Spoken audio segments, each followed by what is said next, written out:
Episode 11 तेज परीक्षा की ज्वाला। गुफा का अंधकार अब केवल बाहरी नहीं था, वह अर्जुन के भीतर तक उतरा था। हर कोने में साया के हौसले के बिना इस गुफा के अंधकार ने अर्जुन को घेर लिया। उसकी सांसें तेज हो गई थीं, लेकिन फिर भी अज्ञात की ओर बढ़ने का संकल्प लिया था। बाबा अघोरथ के शब्दों की गूंज थी। अग्निवंश का उत्तराधिकारी वो नहीं जो अग्नि को साधे, बल्कि वो होता है जो उसकी तपन को सह सके, पहचान सके और उसमें से खुद को पुनः जन्म दे सके। चरणों की आवाज, जो पहले धीमी और अनिश्चित थीं, अब स्थिर हो चुकी थीं। अर्जुन ने अपनी आंखें बंद की और हर एक शब्द को ध्यान से सुना। अंदर एक नई शक्ति महसूस हो रही थी, जैसे उसकी आंतरिक ऊर्जा को नया दिशा मिल चुका था। बाबा अघोरथ अब भी उसी मुद्रा में बैठे थे, आंखें बंद पर चेहरा शांत। उनके चारों ओर भस्म की रेखा से बनी ऊर्जा की लौ चमक रही थी।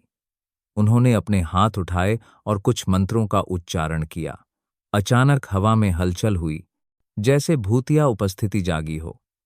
अर्जुन की नजरें चौकस हो गईं, लेकिन बाबा ने कोई इशारा नहीं किया। बाबा के शब्द अब भी हवा में गूंज रहे थे, लेकिन उनका ध्यान कहीं और था। समय आ गया है, बाबा का स्वर गूंजा। अर्जुन ने चुपकर उनकी ओर देखा।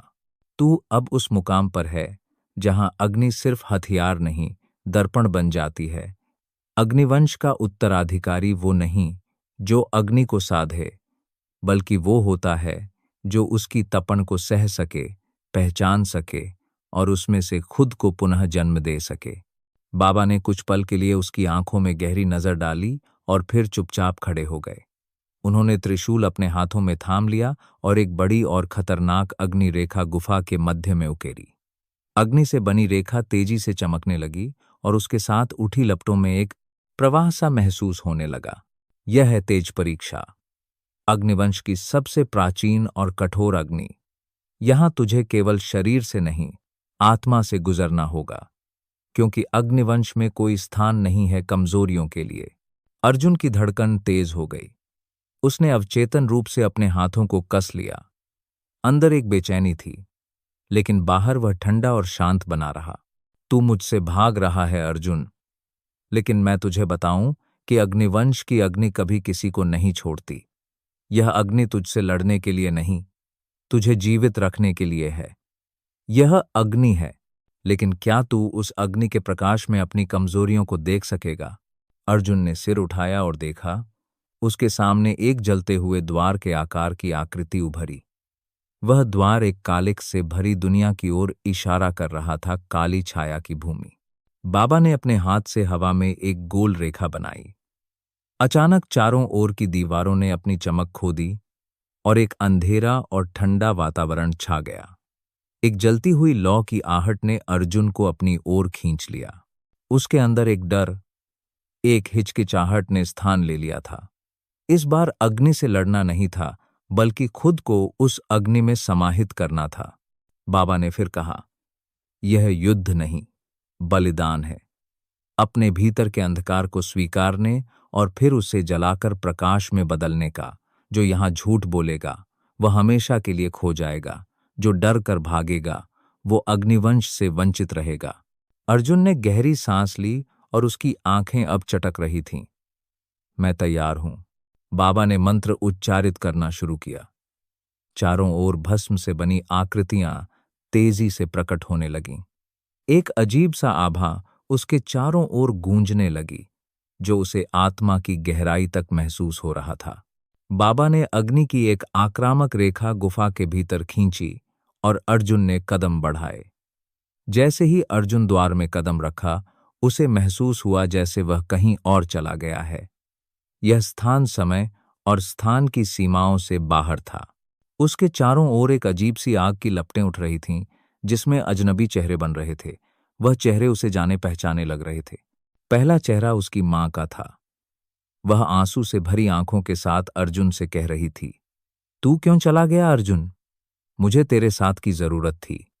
आंसू से भरी आंखों के साथ अर्जुन से कह रही थी। मां चेहरा उसकी मां का था। अर्जुन का दिल धड़कने लगा। माँ, मैं वापस आना चाहता था लेकिन डर गया था। मेरी शक्ति, मेरी असमर्थता। माँ की आकृति धुएं में धुंधली होने लगी। फिर वही दर्दनाक लहरें उसे घेरे हुए थीं। दूसरा चेहरा उसकी प्रिय बहन का था। वह चुपचाप खड़ी थी। बस एक खामोशी की गहरी पीड़ा उसमें थी। तू हमेशा अपनी शक्ति में खो जाता है अर्जुन।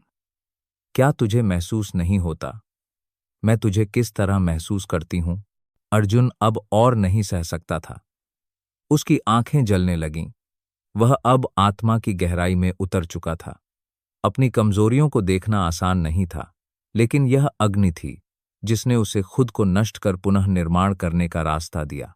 अर्जुन ने गहरी सांस ली और कहा, मैं स्वीकार करता हूं। मैं वह नहीं जो डर कर भाग जाए। मैं वह बनूंगा जो हर अंधकार को पार कर सही रास्ता देख सके। अचानक अग्निकुंड शांत हो गया। अर्जुन की आंखों में एक नई चमक थी। वह अब और भी मजबूत और स्पष्ट दिखने लगा। उसे अब अपनी शक्ति का एहसास हो चुका था। वह अग्निवंश के रक्त से पैदा हुआ था और अब वह आत्मा से भी अग्निवंश बन चुका था। बाबा घोरथ ने उसकी ओर देखा। उनकी आंखों में एक गर्व था। अब तू तैयार है? बाबा बोले। अब तुझे अग्निवंश की अग्नि के असली रूप का सामना करना होगा। यह परीक्षा तो बस शुरुआत है। अर्जुन ने सिर झुकाया और अपनी नई शक्ति को महसूस किया। अब वह सिर्फ एक लड़ाई लड़ने के लिए तैयार नहीं था। वह एक युद्ध के लिए तैयार था, एक आत्मा के युद्ध के लिए जो उसे और भी अधिक ताकतवर बना सके। अर्जुन की यात्रा अब और भी कठिन और रोमांचक होने वाली थी, क्योंकि अग्निवंश की अग्नि में सच्चाई को पहचाना था और अब उसे अग्नि की सबसे बड़ी परीक्षा का सामना करना था। लेकिन एक बात थी जो अर्जुन के दिल में साफ थी, वह अब खुद से नहीं भागेगा। तो सुनते रहिए ये रोमांचक कहानी सिर्फ Agnirat the last flame YouTube channel पर। तो सब्सक्राइब करें और बने रहिए आरजे वेड के साथ।